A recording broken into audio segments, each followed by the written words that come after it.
जय हिंद बच्चों। आज हम पढ़ने वाले हैं क्लास 10 सीबीएसई का एक इंपॉर्टेंट चैप्टर अर्थमेटिक प्रोग्रेशन और इसमें आज हम पढ़ेंगे एक्सरसाइज 5.2। एक्सरसाइज 5.2 को स्टार्ट करने से पहले बच्चों मैं थोड़ा सा एक बेसिक आपको बता देना चाहता हूं। अर्थमेटिक प्रोग्रेशन जब भी हम पढ़ते हैं तो हमको सबसे पहले मालूम होना चाहिए कि अर्थमेटिक प्रोग्रेशन होता क्या है। अर्थमेटिक प्रोग्रेशन का मतलब एक ऐसा सीरीज होता है जिसका डिफरेंस सेम होता है। मींस एक ऐसा सीरीज जिसमें डिफरेंस हर जगह कॉमन हो। जैसे सपोज अगर हम इस सीरीज की बात करें तो आप नोटिस कर रहे हैं इसमें हर दो नंबर के बीच का डिफरेंस कितना है, 5 का। तो ऐसा सीरीज जिसका डिफरेंस सेम रहता है या कॉमन रहता है, ऐसे सीरीज को हम बोलते हैं अर्थमेटिक प्रोग्रेशन। तो अर्थमेटिक प्रोग्रेशन में आपको सबसे इंपॉर्टेंट चीज रहता है फर्स्ट टर्म और कॉमन डिफरेंस। फर्स्ट टर्म तो कॉमन सेंस है कि जो पहला टर्म है उसी को हम फर्स्ट टर्म बोलेंगे। कॉमन डिफरेंस क्या होता है, जैसे सपोज ये फर्स्ट टर्म है, ये सेकंड टर्म है, ये थर्ड टर्म है, ये फोर्थ टर्म।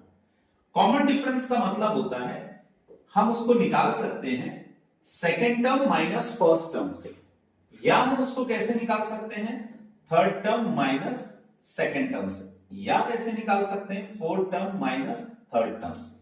मतलब सक्सीडिंग टर्म जो टर्म पीछे रहता है उसको उसके प्रीसीडिंग टर्म से माइनस करते हैं। जैसे अगर मैं इन दोनों की बात करूं तो ये पीछे वाला टर्म है, ये सामने वाला टर्म है, तो second term minus first term, succeeding term minus preceding term करके। अगर मैं इन दोनों की बात करूं A2 और A3 की, ये टर्म बाद में आता है और ये पहले आता है, तो हम A3 माइनस A2 से निकालेंगे। इस तरीके से इसका कॉमन डिफरेंस निकालते हैं। इसमें एक और फॉर्मूला है जो इंपॉर्टेंट है, nth टर्म निकालने का फॉर्मूला। ये फॉर्मूला है a plus n minus 1d। For example अगर मुझे 10th टर्म निकालना है तो 10 टर्म, जैसे सेकंड टर्म को मैंने A2 लिखा, थर्ड टर्म को मैंने A3 लिखा, तो 10 टर्म को मैं क्या लिखूंगा A10। तो आप नोटिस कर रहे हैं n के प्लेस में कौन आया 10, तो जहां n होगा वहां हम क्या लिख देंगे 10। तो इस तरीके से इसका फॉर्मूला बन जाएगा a प्लस 9d। तो कोई भी क्वेश्चन में जो एपी का क्वेश्चन रहता है, आप सबसे पहले कॉन्सेंट्रेट करिएगा फर्स्ट टर्म पे, फिर कॉन्सेंट्रेट करिएगा कॉमन डिफरेंस पे, फिर जो टर्म आपको निकालना है उसको nth टर्म लेके बनाइएगा। फॉर एग्जाम्पल जैसे इसका फर्स्ट सीरीज, फर्स्ट क्वेश्चन है जो, इसमें आपको a कितना दिया हुआ है 7, d कितना दिया हुआ है 3, n का वैल्यू क्या दिया हुआ है 8, और आपको पूछ रहा है nth टर्म क्या होगा। तो बच्चों आपको मालूम है nth टर्म का फॉर्मूला क्या होगा a plus n minus 1d। यहां पे आप देख रहे हैं n की वैल्यू कितनी दी हुई है 8, मींस हम यहां पे n के प्लेस पे क्या रखेंगे 8। a क्या होता है, यहां पर दिया हुआ है 7, तो इन प्लेस ऑफ a क्या लिख देंगे 7। d कितना दिया हुआ है 3, d इसके साथ मल्टीप्लाई में, तो हम यहां पे मल्टीप्लाई में 3 लिख देते हैं 7 प्लस। अब अकॉर्डिंग टू बॉडमास रूल हम इस ब्रैकेट को पहले सॉल्व करेंगे। 8 माइनस 1 कितना होगा 7 इंटू 3। अब बच्चों कभी भी प्लस और मल्टीप्लाई दिए रहता है तो पहले मल्टीप्लाई करते हैं, तो 7 3 जा कितना होगा 21, और 21 प्लस 7 कितना होगा 28, तो a 8 हो जाएगा आपका 28। इट मींस ये जो nth टर्म है ये आपका कितना हो जाएगा 28। इस तरीके से इस क्वेश्चन को सॉल्व करते हैं। अब हम अगर इसके बाद वाला क्वेश्चन नोटिस करें तो इस क्वेश्चन में क्या है, फर्स्ट टर्म हमको दिया है -18, ठीक है। d हमको पता नहीं है, d हमको फाइंड करना है, ठीक। n का वैल्यू कितना दिया हुआ है 10, और an कितना दिया हुआ है 0। तो जब भी आपको nth टर्म दिया हुआ है तो nth टर्म का फॉर्मूला पुट कर देते हैं a plus n minus 1d, ठीक है। अब यहां पे इन प्लेस ऑफ a क्या लिखेंगे -18, n की जगह पे हम क्या लिखेंगे 10, तो जहां n है वहां हमने क्या लिखा 10 माइनस 1d इक्वल टू 0। इसको अगर हम सिंप्लीफाई करें तो ये आ जाएगा -18, 10 माइनस 1 कितना होगा 9d। और बच्चों आपको मालूम है जब भी हमको जिस चीज की वैल्यू निकालनी रहती है उसको पॉजिटिव रहना चाहिए। हमको डी निकालना और डी के सामने क्या साइन है, प्लस, मतलब डी को आप इधर उधर कुछ मत करिए। इसके साथ जो -18 है सबसे पहले उसको ट्रांसफर करिए। -18 जब ट्रांसफर होगा तो ये हो जाएगा +18। अब d का वैल्यू क्या होगा, 18 डिवाइडेड बाई 9, तो d विल बी 9 और 18 को कैंसिल करेंगे तो d आ जाएगा आपका 2। इस तरीके से इस क्वेश्चन में आपका d का वैल्यू कितना आ गया, 2। तो बच्चों क्वेश्चन ऐसा ही रहता है, सिर्फ आपको बेसिक्स को फॉलो करना है, आपसे कभी गलती नहीं होगी। जैसे हम अगर इसका नेक्स्ट क्वेश्चन देखते हैं तो देखिए यहाँ पे फर्स्ट टर्म हमको नहीं पता है, कॉमन डिफरेंस दिया हुआ है, n दिया है और nth टर्म दिया हुआ है। nth टर्म आपको कितना दिया हुआ है, -5। nth टर्म का फॉर्मूला क्या होता है, a plus n minus 1d equal to -5। अब यहां पर a हमें फाइंड करना है, d का वैल्यू कितना दिया है, -3, तो इन प्लेस ऑफ d हम क्या लिख देंगे, -3। ब्रैकेट के अंदर n की वैल्यू कितनी है, 18 और a हमें पता नहीं है, इज इक्वल टू कितना होगा, -5। यहां पे 18 माइनस 1 कितना होगा, 17, तो ये हो जाएगा कुछ इस तरीके से। अब जब हम इसको मल्टीप्लाई करते हैं तो ये आ जाएगा 17 3 जा कितना होगा, 51 plus minus minus equal to कितना होगा, -5। मुझे अगर a की वैल्यू फाइंड करनी है तो मैं -51 को ट्रांसफर करूंगा तो ये क्या हो जाएगा, +51। बच्चों जानबूझ के मैंने प्लस वैल्यू को पहले लिखा है, इसलिए लिखा है क्योंकि माइनस को जब मैं इधर ले गया तो ये प्लस हो गया। कोशिश किया करिएगा हमेशा पॉजिटिव वैल्यू को पहले लिखो और नेगेटिव वैल्यू को बाद में लिखो, क्योंकि कुछ बच्चों के कंसेप्ट थोड़े कमजोर रहते हैं, उनसे छोटी छोटी गलतियां होती है।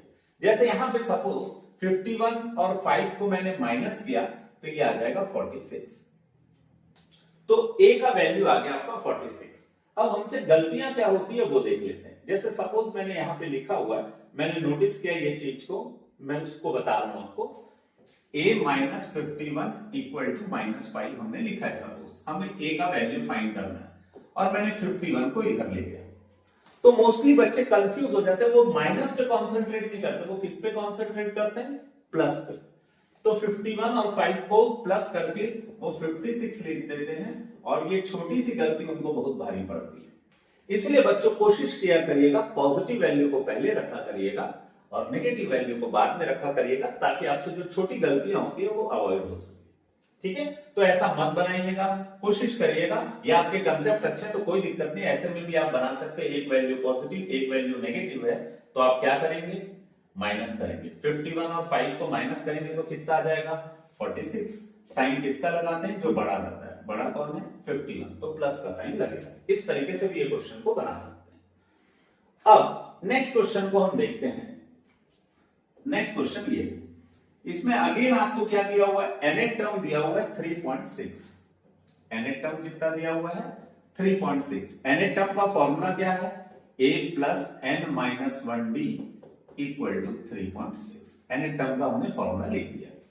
अब a की वैल्यू कितनी है, -18.9 प्लस n की वैल्यू हमें फाइंड करना है, d की वैल्यू 2.5 दी हुई है, n-1 in place of d क्या लिख देंगे, 2.5।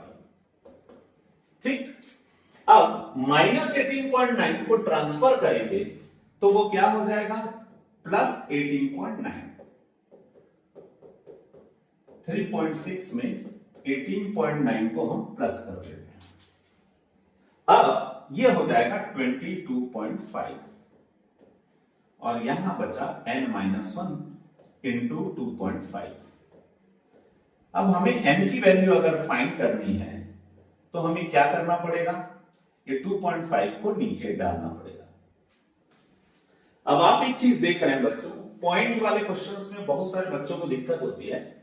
आप क्या करिएगा, पॉइंट के बाद एक डिजिट है, यहां भी पॉइंट के बाद एक डिजिट है, तो चाहे तो आप इसको कैंसल आउट कर सकते हैं। लेकिन अगर आपको इसमें कंफ्यूजन हो रहा होगा तो आप ऐसा कर सकते हैं, n-1 इक्वल टू, इसमें पॉइंट के बाद एक डिजिट है तो पॉइंट हटाने के लिए हम क्या करते हैं, 225 डिवाइडेड बाय क्या लिख देंगे, 10। सिमिलरली 2.5 को हम लिख सकते हैं 25 डिवाइडेड बाय 10, तो 10 10 क्या हो जाएगा, कैंसल, और ये आ जाएगा 225 डिवाइडेड बाई 25। 25 नाइन्जा होता है 225। जिसको 25 को क्लियर करना नहीं आता, कैंसिल करना नहीं आता, वो 5 से डिवाइड करके भी क्वेश्चन को सॉल्व कर सकता है। तो अब यहाँ पे n-1 इक्वल टू कितना आया 9। तो n का वैल्यू अगर मुझे फाइंड करना है तो -1 को मैं ट्रांसफर करूंगा तो +1, n equal to 10। It means ये जो 3.6 है ये आपका कौन से नंबर का टर्म है? 10th term. इस तरीके से इसको सॉल्व करेंगे। सिमिलरली इसका जो लास्ट क्वेश्चन है, देखिए बच्चों, अगेन यहां पर आपको क्या फाइंड करना है? nth term. nth टर्म कितना होगा ये फाइंड करना है। तो nth टर्म का फॉर्मूला क्या होता है? a plus n-1d। अब बच्चों सब चीज आपको दिया हुआ है, सिर्फ पुट करना और आंसर आ जाएगा। a का वैल्यू 3.5, d का वैल्यू 0, d का वैल्यू कितना है 0, और n का वैल्यू कितना है 105। 105 माइनस, हमेशा पहले हम ब्रैकेट को सॉल्व करते हैं। तो 105 माइनस 1 कितना होगा? 104। प्लस और मल्टीप्लाई दे रहा था तो पहले मल्टीप्लाई करते हैं। 104 में अगर आप 0 का मल्टीप्लाई करेंगे तो 0 आएगा, तो आपका nth टर्म आ जाएगा 3.5। बच्चों इस तरीके से क्वेश्चन को आप इजीली सॉल्व कर सकते हो। सिर्फ आपको क्या करना पड़ेगा बच्चों? प्रैक्टिस करना पड़ेगा, और छोटे छोटे क्वेश्चंस रहते हैं, आप इजीली बना सकते हैं। अब हम इस क्वेश्चन को फॉलो करते हैं। Choose the correct choice in the following and justify. आपको क्या फाइंड करना है बच्चों? 38 टर्म। हमारा सीरीज क्या दिया हुआ है? 10, 7, 4 एंड सो ऑन। आपको कौन सा टर्म फाइंड करना है? 38 टर्म। सबसे पहले कोई भी टर्म फाइंड करना हो आपको, पहले a और d फाइंड कर लीजिए। a का वैल्यू कितना है? 10। d आप कैसे निकालेंगे? Second term minus first term. Second term कितना है? 7। फर्स्ट टर्म कितना है? 10। 7 माइनस 10 करेंगे तो आएगा -3। ठीक है। आपको कौन सा टर्म फाइंड करना है? 38 टर्म। तो आपको मालूम है 38 टर्म का फॉर्मूला क्या होगा? a plus 29b। ठीक है। अब a का वैल्यू कितना है आपका? 10, 29, और d का वैल्यू है आपका -3। अब मैं अगर इन दोनों को मल्टीप्लाई करूं, प्लस और मल्टीप्लाई दिया रहता है तो बच्चों पहले हमेशा मल्टीप्लाई करना है। तो प्लस माइनस कितना होगा? -29 को अगर मैं 3 से मल्टीप्लाई करूं तो ये आ जाएगा 87। एक पॉजिटिव और एक नेगेटिव है तो हम माइनस कर देंगे, तो ये आ जाएगा 77। साइन किसका लगता है? जो बड़ा है। 87 के सामने क्या साइन है? माइनस। तो इसका आंसर हो जाएगा -77। सी विल बी द आंसर। ठीक है। अब इसका सेकंड क्वेश्चन देखते हैं। इसके सेकंड क्वेश्चन में भी अगर हमको एक सीरीज दिया हुआ है। क्या दिया हुआ है? -3, -1/2, 2 एंड सो ऑन। तो अगेन आपका फर्स्ट टर्म कितना होगा? -3। डी आप कैसे निकालेंगे? Second term minus first term.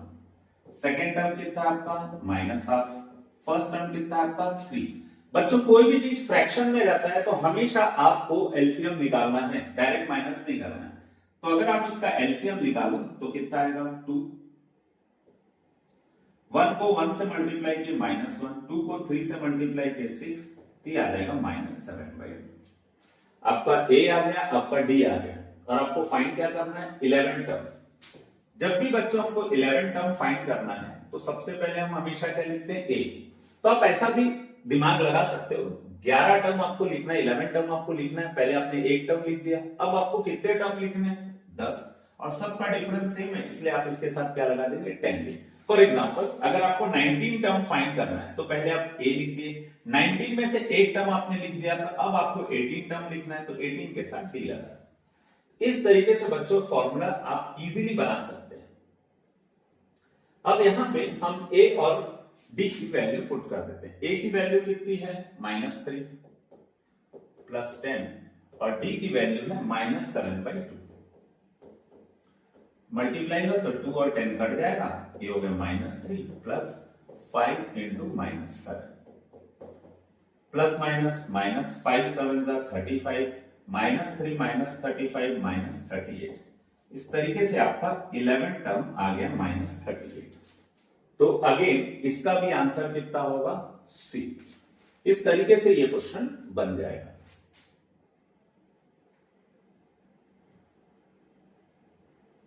अब बच्चों ये जो क्वेश्चंस है इसमें भी है ना, आप एकदम सिंपली इसको बना सकते हो, बस आप अपने कंसेप्ट क्लियर रखना। ये क्या है, फर्स्ट टर्म। फर्स्ट टर्म आपको कितना दिया हुआ है, 2। आपको सेकंड टर्म नहीं दिया, पर आपको कौन सा टर्म दिया हुआ है, थर्ड टर्म। ये फर्स्ट टर्म है, ये सेकंड टर्म है, और ये कौन सा टर्म है, थर्ड टर्म। थर्ड टर्म आपको कितना दिया हुआ है, 26। थर्ड टर्म को हम क्या लिख सकते हैं, a प्लस 2d। a का वैल्यू कितना है, 2। बच्चों याद रखना, यहां पे हमको किसकी वैल्यू फाइंड करनी है, d की वैल्यू फाइंड करनी है। तो हम क्या करते हैं, d को यही रखते हैं और d के साथ जो 2 है उसको यही रखते हैं, प्लस 2 को ट्रांसफर करते हैं। तो 26 माइनस 2 कितना होगा, 24। तो 2d इक्वल टू आ जाएगा 24। आपको d का वैल्यू फाइंड करना है, तो 2 मल्टीप्लाई में इधर आके क्या हो जाएगा, डिवाइड। तो d आ जाएगा आपका 24 और 2 को कैंसिल करेंगे तो d आ जाएगा 12। ठीक, मैंने आपको बोला है बच्चों, हमेशा एक ही आप बनाओगे तो एक चीज हमेशा याद रखिएगा, आपको a पता रहना चाहिए और क्या पता रहना चाहिए, d। फिर आप कोई भी वैल्यू फाइंड कर सकते हैं। यहां पे आपको कौन सा टर्म फाइंड करना है, a2। तो बच्चों a2 का फॉर्मूला क्या होगा, a प्लस 1d। a का वैल्यू कितना है, 2, और d आपने कितना लाया, 12। तो सेकंड टर्म आ जाएगा 12 प्लस 2 14। तो सेकंड टर्म आ गया आपका 14। इस तरीके से आप क्वेश्चन को बना सकते हैं। अब इसी का नेक्स्ट क्वेश्चन जो है बच्चों, ये थोड़ा सा ट्रिकी है, क्योंकि इसमें फर्स्ट टर्म नहीं दिया है। कौन सा टर्म दिया है, सेकंड टर्म। तो जो टर्म दिया है पहले आप उसको लिख लेते हैं और उसका फॉर्मूला लिख लेते हैं। सेकंड टर्म कितना दिया हुआ है, 13। सेकंड टर्म को हम क्या लिख सकते हैं, a प्लस 1d। ठीक, अब यहां पर हमारे पास ना a है ना d है, तो हम इसको कंसिडर कर लेते हैं इक्वेशन 1। फिर हमारे पास थर्ड टर्म नहीं दिया, कौन सा टर्म दिया हुआ है, फोर्थ टर्म। फोर्थ टर्म कितना दिया हुआ हमको, 3। फोर्थ टर्म का फॉर्मूला क्या होगा, 4 में से मैंने एक टर्म लिख दिया, अब 3 टर्म्स लिखना है, तो उसके साथ मैंने d लगा दिया। अब बच्चों देख रहे हो यहां पे आपके पास कितने अननोन वैल्यूज हैं, 2। ना आपको a पता है ना आपको d पता है। तो जब भी आपके पास दो अननोन वैल्यू रहता है और आपके पास दो इक्वेशन रहता है, तो इसके पहले जो चैप्टर आपने पढ़ा था, लीनियर इक्वेशन इन 2 वेरिएबल, उस क्वेश्चंस को, उस इक्वेशंस की हेल्प से या उस मेथड की हेल्प से आप इन दोनों इक्वेशंस को सॉल्व कर सकते हैं। तो सपोज मैं सेकंड और फर्स्ट इक्वेशन को सॉल्व करना चाहता हूं, तो मैंने क्या लिखा, सेकंड इक्वेशन लिख दिया और फिर उसके बाद फर्स्ट इक्वेशन लिख दिया। और बच्चों आप लोग को अब बना बना के प्रैक्टिस हो गया होगा, कभी भी दो इक्वेशन अगर हमारे पास है और दोनों के कोफिशिएंट सेम है, तो हम उसको सिंप्लीफाई कर सकते हैं बाय एलिमिनेशन मेथड से। तो मैंने इसका साइन प्लस का चेंज कर दिया, तो इसका साइन भी चेंज करना पड़ेगा और इसका साइन भी क्या करना पड़ेगा, चेंज। ये दोनों कैंसिल आउट हो गए।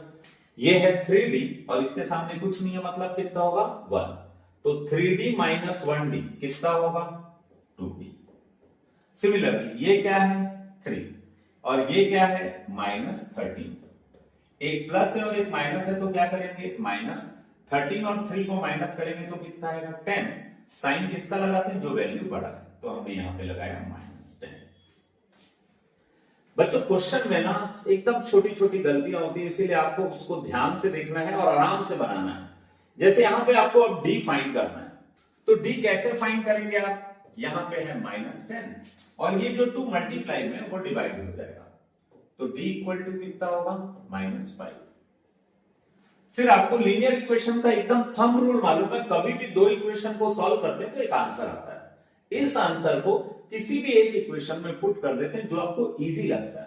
मैं d की वैल्यू -5 को किस में पुट कर देता हूं, फर्स्ट इक्वेशन में। मुझे फर्स्ट इक्वेशन ज्यादा इजी लग रहा है, तो a plus d equal to कितना है, 13 और d की वैल्यू है -5।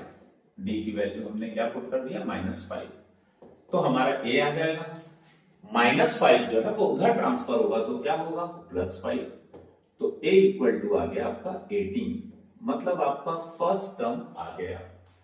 ये हो गया आपका फर्स्ट टर्म 18।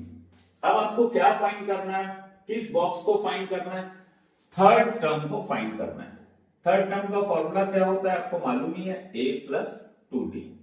a का वैल्यू 18 प्लस 2 और d आपने फाइंड किया था -5, तो ये हो जाएगा 18 माइनस 10 दैट इज 8। तो आपका थर्ड टर्म आ गया 8। आप देख रहे हो सब में कितने का गैप है, 5 का। तो ये हमारा आंसर भी क्या है, सही है। ठीक है, इस तरीके से बनाना बच्चों। सिमिलरली थर्ड क्वेश्चन की अगर हम बात करें, थर्ड क्वेश्चन में हमको दिया है फर्स्ट टर्म 5 और हमको कौन सा टर्म पता करना है, सेकंड टर्म पता करना है, थर्ड टर्म पता करना है, लेकिन हमको फोर्थ टर्म दिया हुआ है। फोर्थ टर्म कितना दिया है, 9.5 और फोर्थ टर्म का फॉर्मूला क्या होता है, a प्लस 3d। ये जो 9.5 है ये मिक्स फ्रैक्शन में दिया है बच्चों। इसको हम सिंप्लीफाई कैसे करते हैं, 2 को किससे मल्टीप्लाई करेंगे, 9 से, कितना आ जाएगा 18 और इसमें क्या प्लस कर देंगे, इस 1 को प्लस कर देंगे। 18 प्लस 1 कितना होगा, 19 डिवाइडेड बाई क्या होगा 2। तो मिक्स फ्रैक्शन को ऐसे सॉल्व करते हैं। अब आपका a का वैल्यू कितना है 5, तो 5 प्लस 3d इक्वल टू 19/2। यहां पर देखने से ही आपको पता चल गया होगा आपको किसकी वैल्यू फाइंड करनी है, d की। तो ये जो +5 है इसको ट्रांसफर करके क्या करेंगे, -5। 3d equal to 19/2 -5। कोई भी क्वेश्चन बच्चों जिसमें प्लस या माइनस रहता है, जो फ्रैक्शन में दिया रहता है, उसको हमेशा आप सिंप्लीफाई करेंगे with the help of LCM. तो एलसीएम लेंगे तो 1 और 19 को मल्टीप्लाई करेंगे 90, 2 और 5 को मल्टीप्लाई करेंगे 10। इस तरीके से ये सिंप्लीफाई होगा। तो 3d इक्वल टू 19 माइनस 10 कितना होगा, 9/2। अब अगर हमको d का वैल्यू फाइंड करना है तो हम क्या करेंगे, 9/2 3 मल्टीप्लाई में इधर आके क्या हो जाएगा, डिवाइड। तो d इक्वल टू कितना होगा, 3/2। अब बच्चों हमारे पास a है, हमारे पास d है, तो हम कोई भी वैल्यू फाइंड कर सकते हैं। हमें क्या फाइंड करना है, सेकेंड टर्म। अब सेकेंड टर्म फाइंड करने के लिए हम किसकी हेल्प लेंगे, फॉर्मूले की हेल्प लेंगे। और ये फॉर्मूला बोलता है सेकेंड टर्म निकालने का, सेकेंड टर्म निकालने का फॉर्मूला बोलता है a प्लस 1d। अब 1 नहीं लिखोगे तो भी चलेगा, a प्लस d लिख सकते हैं। a की वैल्यू कितनी है हमारी 5 और d कितना है हमारा 3/2। दोनों के बीच में क्या साइन है, प्लस। ये अगेन फ्रैक्शन में आ गया, मतलब हमको क्या निकालना पड़ेगा, एलसीएम। 2 5 का कितना होगा 10, 1 3 का कितना होगा 3, तो इसका आंसर आ जाएगा 13/2। तो यहाँ पे जो हमारा सेकंड टर्म है वो कितना आ गया 13/2। हम यहाँ लिख दिए 13/2। अब हमको कौन सा टर्म निकालना है, थर्ड टर्म। थर्ड टर्म का फॉर्मूला क्या होता है, a प्लस 2d। a का वैल्यू है 5, 2 और d का वैल्यू हमारा 3/2। तो 2 2 कैंसिल हो जाएगा क्योंकि मल्टीप्लाई बीच में, तो आ जाएगा 5 प्लस 3, ये हो जाएगा 8। इसका मतलब हमने थर्ड टर्म भी फाइंड कर लिया, थर्ड टर्म हो जाएगा हमारा 8। इस तरीके से इस क्वेश्चन को सॉल्व करेंगे। बच्चों क्वेश्चंस एकदम इजी है, बस आप पेशेंस के साथ सॉल्व करिएगा, आपसे आराम से हर क्वेश्चंस बन जाएंगे। अब जैसे अगर मैं फोर्थ क्वेश्चन की बात करूं तो यहां पे a का वैल्यू कितना है, -4। फिर मैं आपको सेकंड टर्म दिया है, third term, fourth term, fifth term नहीं दिया है, आपको सीधा कौन सा टर्म दिया हुआ है, सिक्स टर्म। सिक्स टर्म कितना दिया है आपको, 6। सिक्स टर्म का फॉर्मूला क्या होता है, a प्लस 5d। ठीक, a का वैल्यू कितना है -4, 5d इक्वल टू 6। अब बच्चों आपको देखने से ही समझ आ गया होगा यहाँ पे किसकी वैल्यू आपको फाइंड करनी है, d की। तो आप क्या करोगे, -4 को ट्रांसफर करोगे, -4 इधर जाके क्या होगा, +4। तो 5d इक्वल टू कितना हो जाएगा 10 और d इक्वल टू कितना होगा 10 divided by 5, d equal to हो जाएगा 2। समझ आ गया होगा आपको। अब हमारे पास a है और d है, तो हम कोई भी वैल्यू फाइंड कर सकते हैं। हमको सबसे पहले क्या फाइंड करना है, सेकेंड टर्म। तो सेकेंड टर्म का हम फॉर्मूला लगा देते हैं, और सेकेंड टर्म का फॉर्मूला क्या होता है, सेकेंड टर्म का फॉर्मूला होता है a प्लस 1d। a क्या है हमारा -4 और d क्या है हमारा 2। एक नेगेटिव एक पॉजिटिव है, मतलब माइनस करेंगे 4 और 2 को माइनस करेंगे तो कितना आएगा 2। साइन किसका लगेगा, 4 जो है वो बड़ा टर्म है तो उसके सामने का साइन लगेगा। सिमिलरली अगर मैं थर्ड टर्म फाइंड करना चाहूं तो मैं क्या लिखूंगा, a प्लस 2d। a का वैल्यू कितना है -4, d का वैल्यू कितना है 2, प्लस और मल्टीप्लाई रहता है तो हम हमेशा क्या करते हैं मल्टीप्लाई, 2 2 जा होगा 4, -4 प्लस 4 कितना हो जाएगा 0। तो इस तरीके से हमने थर्ड टर्म भी फाइंड कर लिया। अब हमको क्या फाइंड करना है, फोर्थ टर्म। तो फोर्थ टर्म का फॉर्मूला क्या होगा बच्चों, a प्लस 3d। a है आपका -4, 3 और d का वैल्यू है 2, तो हो जाएगा -4 प्लस 6। एक वैल्यू नेगेटिव एक वैल्यू पॉजिटिव है तो माइनस करेंगे तो कितना आ जाएगा 2। तो इस तरीके से आपका फोर्थ टर्म भी निकल गया। अब आपको फाइंड करना है second, third, fourth, fifth term. जो फिफ्थ टर्म है आपका, उसके निकालने के लिए फॉर्मूला होगा a प्लस 4d। a है -4, 4 और d का वैल्यू है 2, तो -4, 4 2 जा कितना होगा 8, एक प्लस है एक माइनस है तो माइनस करेंगे, साइन किसका लगाएंगे जो बड़ा है, तो a5 कितना होगा 4। तो बच्चों इस तरीके से आपने हर वैल्यू को फाइंड कर लिया, -2, 0, 2, 4 देन 6। और ये एकदम सिंपल है, हर वैल्यू में आपको क्या करना है, कॉमन डिफरेंस 2 है मतलब 2 प्लस करते हुए चलना है। इसी थर्ड क्वेश्चन का ये लास्ट क्वेश्चन है, अब इसको देखते हैं। अगेन देखो आपको फर्स्ट टर्म नहीं दिया हुआ है, सेकंड टर्म दिया हुआ है 38। तो जब हमको कोई टर्म दिया रहता है तो हम उसका फॉर्मूला लगा देते हैं। तो a plus 1d equal to 38, let it be equation number 1। ये सेकंड टर्म है, ये थर्ड टर्म, ये फोर्थ टर्म, ये फिफ्थ टर्म और ये है हमारा सिक्स टर्म। सिक्स टर्म कितना है -22। सिक्स टर्म को हम क्या लिखेंगे, a प्लस 5d। a का वैल्यू पता नहीं, d का वैल्यू पता नहीं। अब हमारे पास आ गए दो इक्वेशन, तो हम इन दोनों इक्वेशन को क्या करते हैं, सिंप्लीफाई करते हैं। कैसे करेंगे, a plus 5d equal to -22 और a plus 1d equal to 38। फिर हम क्या करते हैं, इसके साइन को क्या करते हैं, चेंज। a क्या हो जाएगा, कैंसल। 5 - 1 कितना होगा 4d। ये प्लस है और ये माइनस है, सॉरी ये भी माइनस है और ये भी माइनस है।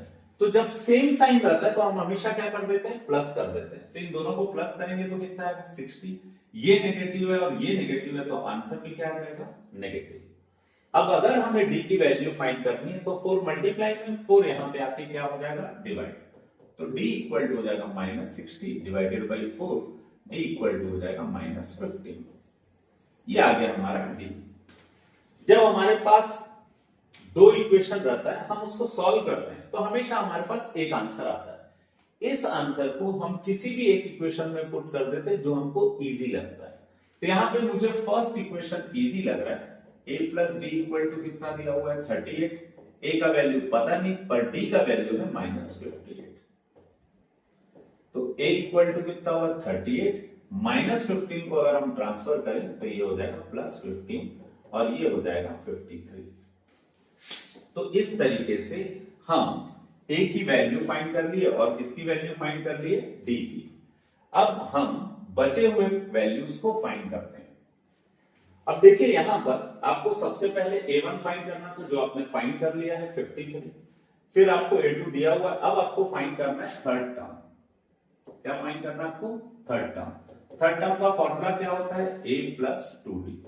a कितना है आपका 53 और d कितना है आपका -15। तो ये हो जाएगा 53। कभी भी मल्टीप्लाई रहता है तो पहले साइन का मल्टीप्लाई करते हैं। प्लस माइनस कितना होगा, -15 टू सा कितना होगा 30। एक प्लस एक माइनस है तो माइनस कर देंगे तो ये आ जाएगा 23। इस तरीके से ये क्वेश्चन सॉल्व होगा। फिर हम निकालते हैं a4। a4 कैसे निकालेंगे, a प्लस 3d। a का वैल्यू 53 और d का वैल्यू -15। 53 प्लस माइनस कितना होगा, -15 3 हो जाएगा 45, then the answer will be 8। इस तरीके से हमारा फोर्थ टर्म भी निकल गया। अब ये लास्ट टर्म है हमारा फिफ्थ टर्म जो हमको फाइंड करना है। तो उसका फॉर्मूला होगा a प्लस 4d। a का वैल्यू 53, 4 और डी का वैल्यू है -15। 53 प्लस माइनस माइनस 15 फोर जा कितना होगा 60। एक प्लस एक माइनस रहेगा तो माइनस करेंगे, 53 और 60 को माइनस करेंगे तो कितना आएगा 7। साइन उसका लगता है जो बड़ा है, 60 बड़ा है, इसलिए हमारे पास साइन क्या लगेगा माइनस। इस तरीके से हमने सब वैल्यू को फाइंड कर लिया और मुझे ऐसा लगता है कि क्वेश्चन नंबर 3 भी आपको क्या लग गया, सिंपल लग रहा होगा। लेकिन बच्चों ये सिंपल तब लग रहा है जब दूसरा बनाता है। आप खुद बना के देखिए और प्रैक्टिस करिए, कहां गलती हो रहा है उसको चेक करिए।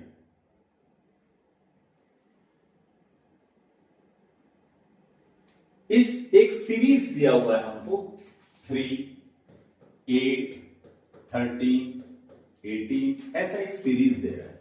अब क्वेश्चन में बोल रहा है which term of this AP is 78।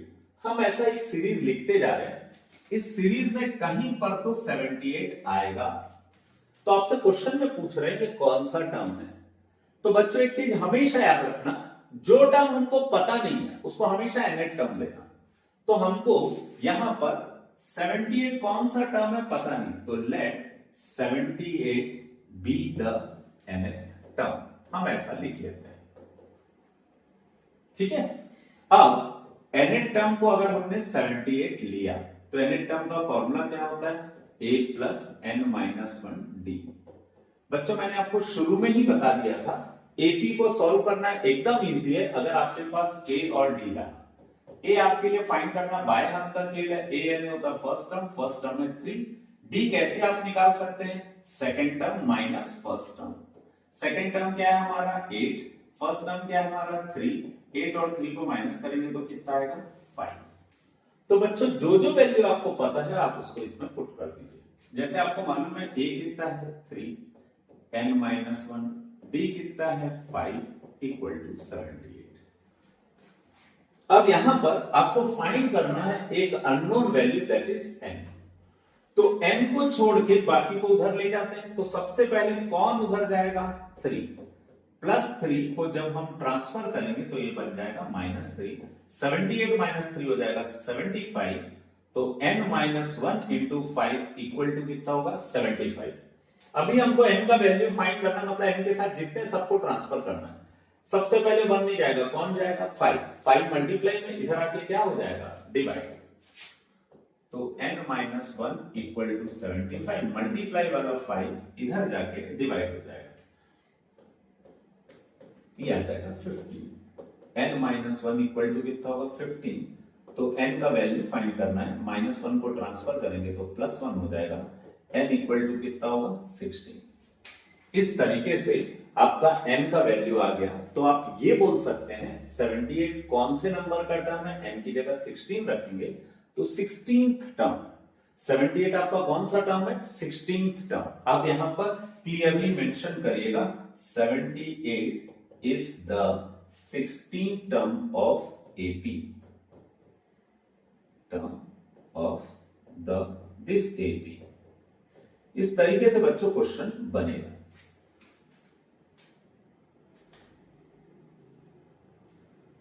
अब इसके नेक्स्ट क्वेश्चन को देखते हैं, find the number of terms in each of the following AP. जैसे आपको एक सीरीज दिया 7, 13, 19 एंड सो ऑन, और इस सीरीज में एक नंबर क्या दिया आपको 205।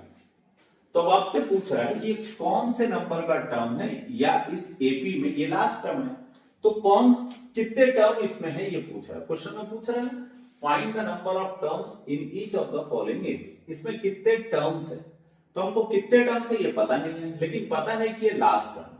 लास्ट टर्म को हमेशा हम nth टर्म लेते हैं। ठीक है, तो हम यहां पर अगेन क्या लिखेंगे, let 205 be the nth term. बच्चों एकदम दिमाग में आप फिक्स कर लीजिएगा, जो टर्म आपको नहीं मालूम आप उसको हमेशा nth टर्म लेंगे। तो nth टर्म आपका कितना हो गया 205। सेम ऐसे ही बनेगा बच्चों क्वेश्चन। nth टर्म का फॉर्मूला लिख लीजिए a plus n minus 1 D. a क्या होता है फर्स्ट टर्म, यह हमारा फर्स्ट टर्म क्या है 7। d यानी क्या होता है कॉमन डिफरेंस, कैसे निकालते हैं a2 माइनस a1। a2 यानी क्या हो गया सेकंड टर्म, a1 यानी क्या हो गया फर्स्ट टर्म, और 13 माइनस 7 करोगे तो ये आ जाएगा 6। तो आपका d आ गया। आपका a आ गया, आपको सिर्फ वैल्यू पुट करना है। a के प्लेस पे क्या पुट करोगे 7 n-1, b के प्लेस में क्या पुट करोगे 6 इक्वल टू कितना होगा 205। अगेन बच्चों आपको देख के ही समझ आ गया होगा यहाँ किसकी वैल्यू फाइंड करनी है n, और ये बात अपने दिमाग में रख लीजिएगा कि जिसकी वैल्यू फाइंड करनी रहती है उसको पॉजिटिव रहना चाहिए। पॉजिटिव है मतलब इसको कहीं नहीं ले जाना है, हमको किसको ट्रांसफर करना पड़ेगा 7 को। तो 7 जब इधर ट्रांसफर होगा तो +7 इधर ट्रांसफर होके क्या हो जाएगा -7, तो n-1 into 6 इक्वल टू हो जाएगा 205 में 7 को माइनस करेंगे तो आ जाएगा 198। अब अगेन हमको अगर n की वैल्यू फाइंड करनी है तो एक एक वैल्यू को उधर ट्रांसफर करना पड़ेगा। 6 जो मल्टीप्लाई में इधर आके क्या हो जाएगा डिवाइड, तो यहां पे बचेगा n-1 equal to 198 divided by 6। 6 3 is 18, 6 3 is 18, तो n-1 इक्वल टू कितना होगा 33, n इक्वल टू कितना होगा 33, -1 ट्रांसफर होके क्या हो जाएगा +1, n इक्वल टू हो जाएगा 34। इसका मतलब इस एपी में टोटल कितने टर्म है 34 terms will be there.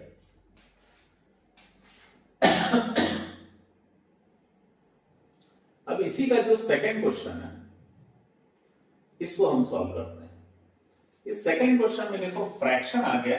Mostly बच्चे फ्रैक्शन वाले क्वेश्चन में बहुत घबराते हैं क्योंकि उनको वो सॉल्व करना नहीं आता, और जिनको सॉल्व करना आता है उनको कोई फर्क नहीं पड़ता। ठीक है, तो आज हम सीखते हैं ये क्वेश्चन क्या है 18 और ये 15.5 है।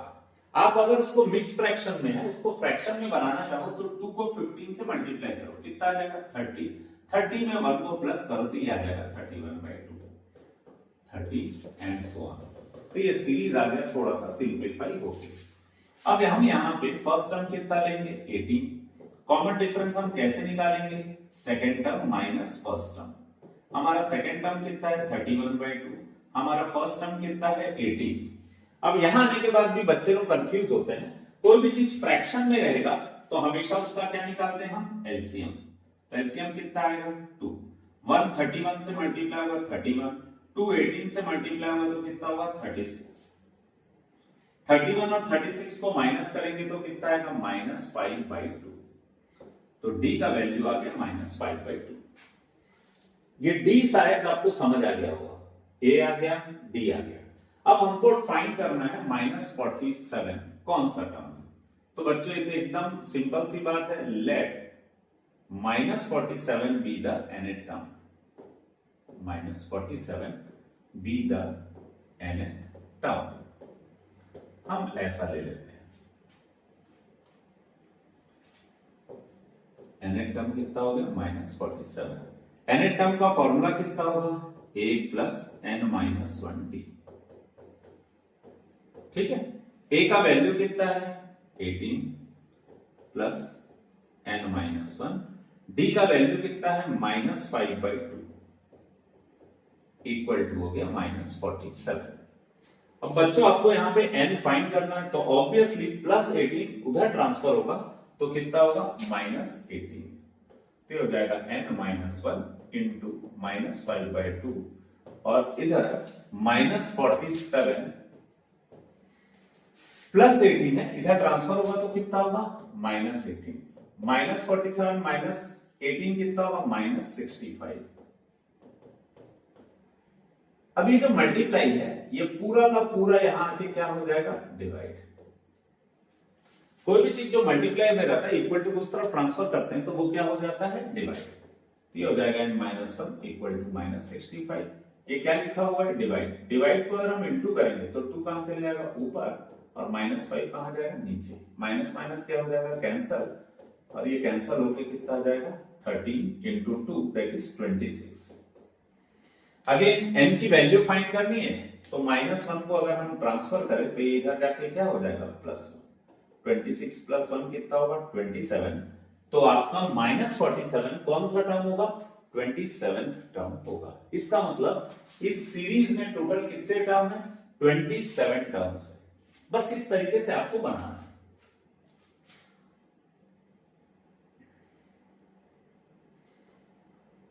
बच्चों एक क्वेश्चन दिया हुआ है कि अगर आपके पास एक सीरीज है 11 8 5 2 तो इस सीरीज में कहीं पर भी -150 आएगा क्या? तो मैंने अभी आपको थोड़ी देर पहले बताया था, या आपको ये कंसेप्ट एकदम क्लियर रहना चाहिए, जो टर्म नहीं मालूम है उसको हम कौन सा टर्म लेते हैं? nth term. तो हमारा nth टर्म कितना है? -150। और nth टर्म का फॉर्मूला क्या होता है? a plus n minus 1t। a का वैल्यू कितना है यहां पर? 11। d कैसे फाइंड करते हैं? a2 minus a1। a2 का वैल्यू 8, a1 का वैल्यू 11। 8 माइनस 11 कितना होगा? -3। तो a की जगह क्या रखेंगे? 11। n हमें फाइंड करना है, d की वैल्यू -3। ठीक है, तो ये क्या हो जाएगा? n minus 1 into -3 -150। हम +11 को ट्रांसफर करेंगे तो कितना होगा? -11, ये हो जाएगा -161। ये -3 मल्टीप्लाई में इधर आके क्या हो जाएगा? डिवाइड। अब हम क्या करेंगे? माइनस माइनस को क्या कर देते हैं? कैंसल। तो ये आ जाएगा n minus 1 equal to 161 divided by 3। अब हम क्या करते हैं? 161 को 3 से डिवाइड करते हैं, तो 3 5 का कितना होगा? 50। 1 बचा, 1 और 1 11, 3 3 जा 9, फिर 2 बचा, 3 6 जा 18, फिर 2 बचा 53.66। अगर मुझे n की वैल्यू फाइंड करनी है तो इस 53.66 में मैं -1 को उधर ट्रांसफर करके +1 बना दूंगा, और 53.66 +1 करेंगे तो n आ जाएगा 54.66। तो आप देख रहे हो बच्चों, ये जो n की वैल्यू आई यानी नंबर ऑफ टर्म आया, ये डेसिमल में आया, इंटीजर्स में नहीं आया। कभी भी n की वैल्यू अगर डेसिमल में आई, मतलब आपका कोई टर्म 5th टर्म हो सकता है, 6th टर्म हो सकता है, 10th टर्म हो सकता है, 20 टर्म हो सकता है, 15.5 टर्म हो सकता है क्या? 15.5 टर्म हो सकता है क्या? नहीं। हाँ, यानी फ्रैक्शन में नहीं हो सकता, पॉइंट में नहीं हो सकता। तो n का वैल्यू हमारा यहाँ पे किस में आ रहा है? फ्रैक्शन में आ रहा है, मतलब पॉइंट्स में आ रहा है। तो इसका मतलब ये जो -150 है, इस सीरीज का टर्म नहीं हो सकता।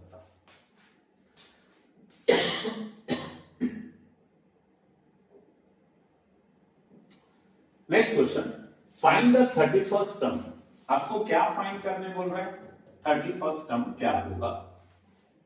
अगर 11 टर्म कितना दिया हुआ है? 38। 11 टर्म कितना दिया हुआ है? 38। तो 11 टर्म का फॉर्मूला क्या होगा?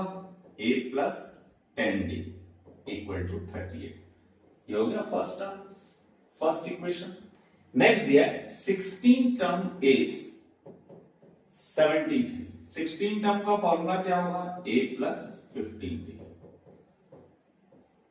अब बच्चों, अगर आपके पास दो इक्वेशन है और दोनों इक्वेशन को आपको सॉल्व करना है, तो क्योंकि दो अननोन वैल्यू है तो हमेशा हम एलिमिनेशन मेथड से सॉल्व करते हैं। ये है a plus 15d equal to 73, और ये है a plus 10d equal to 38। तो हम एलिमिनेशन मेथड से सॉल्व करने के लिए इसका साइन क्या कर देते हैं? चेंज, सो दैट a क्या हो जाए? कैंसल।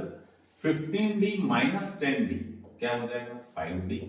73 माइनस 38, इसको सॉल्व करेंगे तो आ जाएगा 35।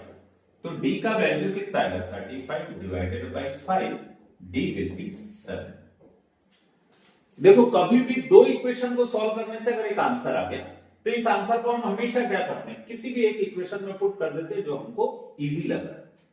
मुझे इजी लग रहा है ये सेकंड इक्वेशन, फर्स्ट इक्वेशन, तो हम क्या लिखेंगे? From equation 1। From equation 1 first equation क्या था हमारा? a plus 10d equal to कितना है? 38। हमारे पास d की वैल्यू आ चुकी है, a प्लस 10, और d का वैल्यू कितना है हमारा? 7 इक्वल टू कितना है? 38।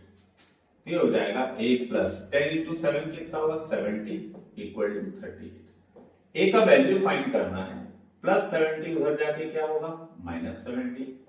एक प्लस और एक माइनस है तो हम हमेशा क्या करेंगे, माइनस करेंगे। 38 और 70 को माइनस करेंगे तो आएगा 32, 70 बड़ा इसका साइन लगेगा, तो ए का वैल्यू आ गया -32। पर बच्चों हमको यहाँ पे फाइंड क्या करना था, 31st टर्म, और 31st टर्म फाइंड करने के लिए हमारे पास फॉर्मूला क्या रहता है, a प्लस 30d। a का वैल्यू है -32 प्लस 30 और d का वैल्यू है 7। 30 और 7 को मल्टीप्लाई करेंगे तो आ जाएगा प्लस 210। 210 आ गया, इसमें से हमको किसको माइनस करना है, 32 को। क्यों, क्योंकि ये पॉजिटिव है और ये क्या है, नेगेटिव। तो जब हम इन दोनों को माइनस करेंगे तो आ जाएगा 178 और हमारा 31st टर्म आ गया 178। इस तरीके से हम इस क्वेश्चन को सॉल्व करेंगे। तो बच्चों क्वेश्चन सॉल्व करना एकदम इजी अगर आपका कंसेप्ट एकदम क्लियर। और अच्छी बात यह है कि इसमें कोई ज्यादा फॉर्मूला नहीं है, सिर्फ आपको सिंपल अलजेब्रिक एक्सप्रेशन को सिंप्लीफाई करना है। जैसे इस क्वेश्चन में बोल रहा है an AP consist of 50 term, यानी टोटल इसके पास कितने टर्म है, 50 term, 50 term, number of term कितने, 50, इन विच थर्ड टर्म इज 12। और क्वेश्चन में बोल रहा है थर्ड टर्म कितना है, 12, और बोल रहा है लास्ट टर्म इज 106।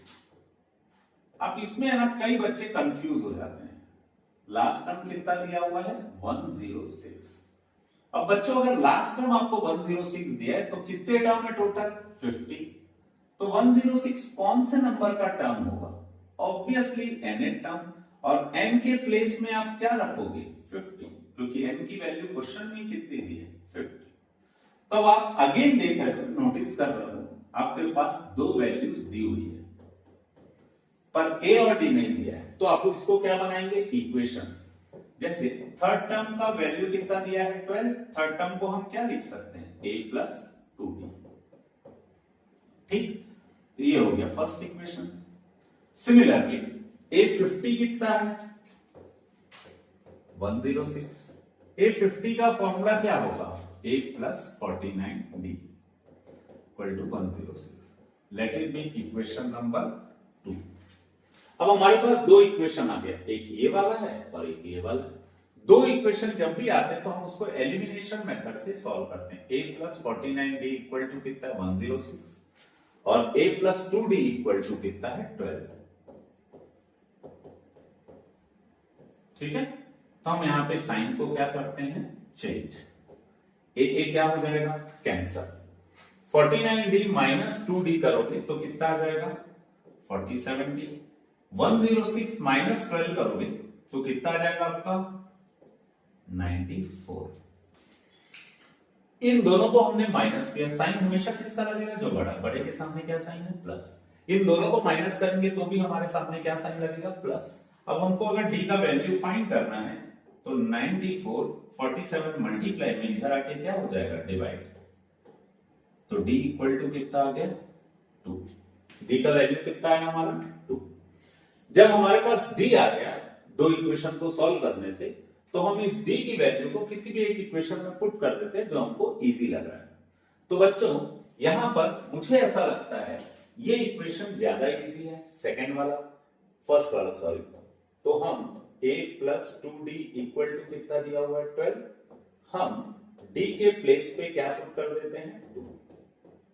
ये हो जाएगा a प्लस 4 इक्वल टू 12, तो a इक्वल टू हो जाएगा 12 माइनस 4, a इक्वल टू हो जाएगा 8। तो हमारे पास a आ गया, हमारे पास d आ गया। अब हमको क्या फाइंड करना है, क्वेश्चन में बोल रहा है फाइंड द 29th टर्म, मतलब हमको क्या फाइंड करना है, 29th टर्म फाइंड करना है। तो बच्चों अगर हमको 29th टर्म फाइंड करना है तो फाइंड करने के लिए हम सिंपली उसका फॉर्मूला लगा देंगे, और 29 टर्म का फॉर्मूला क्या होगा, a प्लस 28d। अब यहां पे a की वैल्यू कितनी थी, 8 प्लस 28, और d की वैल्यू कितनी थी, 2। मैं अगर 28 और 2 को मल्टीप्लाई करूं तो कितना आ जाएगा, 56। 56 और 8 को प्लस करूंगा तो आ जाएगा 64। इसका मतलब हमारा 29 टर्म होगा 64।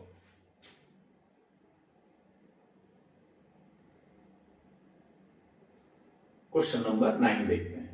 If third and ninth term of an AP are 4 and -8 respectively, इसका मतलब थर्ड टर्म कितना होगा 4, नाइन्थ टर्म कितना होगा -8 रेस्पेक्टिवली। मतलब जैसे अगर फर्स्ट टर्म थर्ड दिया है तो यहाँ पे 4 दिया होगा, थर्ड का वैल्यू a3 का वैल्यू क्या दिया है 4। a3 का फॉर्मूला क्या होगा a + 2d, इसको हम कंसीडर करते हैं फर्स्ट इक्वेशन। फिर नाइन टर्म हमारा कितना दिया हुआ है -8, नाइन टर्म का फॉर्मूला क्या होगा a + 8d = कितना होगा -8। ये हो गया हमारा सेकंड इक्वेशन। तो हम क्या करते हैं, इन दोनों इक्वेशन को सिंपलीफाई करते हैं। कैसे सिंपलीफाई करेंगे, एलिमिनेशन मेथड से। a + 8d = -8 और फर्स्ट इक्वेशन है हमारा a + 2d = 4। तो इसको सिंपलीफाई करने के लिए अगेन क्या करेंगे माइनस, तो ये हो जाएगा कैंसल। 8d - 2d कितना होगा 6d, -8 - 4 कितना होगा -12। अब d का अगर वैल्यू फाइंड करना है बच्चों आपको, तो आपको क्या करना पड़ेगा, जो 6 मल्टीप्लाई में इधर आके क्या हो जाएगा डिवाइड, तो d = आ गया -2। ये हम हर बार करते हैं, अगर दो इक्वेशन को सॉल्व करते हैं तो एक आंसर आता है। इस आंसर को किसी भी एक इक्वेशन में पुट करते हैं जो आपको इजी लगता है। मुझे अगेन फर्स्ट इक्वेशन क्या लग रहा है इजी, तो मैं फर्स्ट इक्वेशन में इसकी वैल्यू को पुट कर देता हूं। d की वैल्यू कितनी है -2। ठीक है बच्चों, अब कभी भी मल्टीप्लाई करते हैं तो पहले साइन का मल्टीप्लाई करते हैं, तो ये हो जाएगा a - 4 = कितना होगा 4, 2 2 जा 4 प्लस माइनस माइनस। a का वैल्यू फाइंड करना है तो -4 उधर ट्रांसफर होके क्या हो जाएगा +4, तो a का वैल्यू कितना हो जाएगा 8। अब क्वेश्चन में ये पूछ रहा है a आ गया d आ गया। क्वेश्चन में ना एक सिंपल सा चीज पूछ रहा है, which of this AP is 0, मतलब इस AP का कौन सा टर्म 0 है। तो जो टर्म हमको पता नहीं है, 0 कौन सा टर्म है हमको पता नहीं, तो हम कौन सा टर्म लेते हैं इसको हमेशा nth टर्म, और nth टर्म का फॉर्मूला क्या होता है a + n - 1d।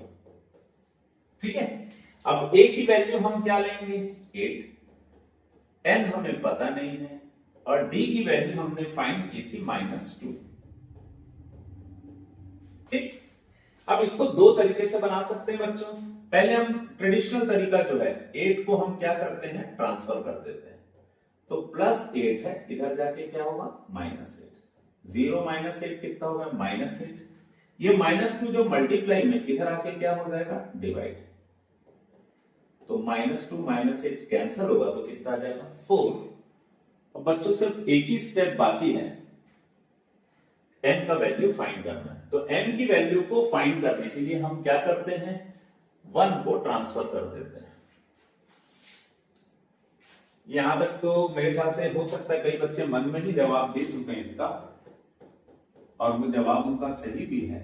-1 ट्रांसफर होगा तो क्या होगा +1, तो n = हो जाएगा 5। इसका मतलब जो 0 हमारा nth टर्म था वो हमारा कौन सा टर्म है 5th टर्म, यानी जो हम सीरीज लिख रहे हैं उसका 5th टर्म कितना होगा 0।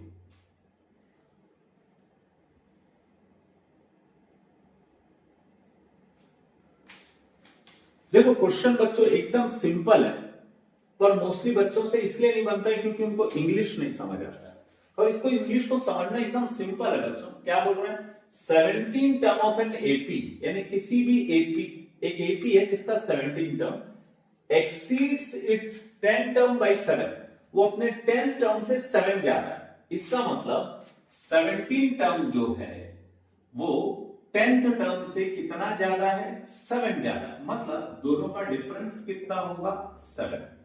17 टर्म बड़ा है, ये 17 टर्म है, सपोज ये 17 टर्म, ये 10th टर्म से कितना ज्यादा है 7 ज्यादा है, मतलब इन दोनों को प्लस करेंगे तो 17 आएगा। पर आप ऐसा भी कर सकते हो 17 टर्म बड़ा है 10 टर्म छोटा है और दोनों का डिफरेंस कितना है 7, आप ऐसा भी लिख सकते हो। तो 17 टर्म का फॉर्मूला क्या होगा a + 16d, 10 टर्म का फॉर्मूला क्या होगा a + 9d = कितना है 7। तो ये हो जाएगा, ब्रैकेट ओपन कर लेते हैं, प्लस a प्लस 90 है, इस ब्रैकेट को ओपन करेंगे तो प्लस वाला क्या होगा माइनस, प्लस वाला क्या होगा माइनस, इक्वल टू कितना होगा 7। तो a क्या हो जाएगा कैंसल, 16d माइनस 90 बचा है, तो हम इन दोनों को माइनस करते हैं, सिंपल। 16d माइनस 90 कितना होगा 70, 70 इक्वल टू 7, तो d इक्वल टू क्या होगा 7/7, d इक्वल टू हो जाएगा 1। तो आपको क्वेश्चन में सिर्फ एक ही चीज पूछा था, what is the common difference, तो कॉमन डिफरेंस इज 1। ठीक बच्चों, इस तरीके से ये क्वेश्चंस बनेंगे।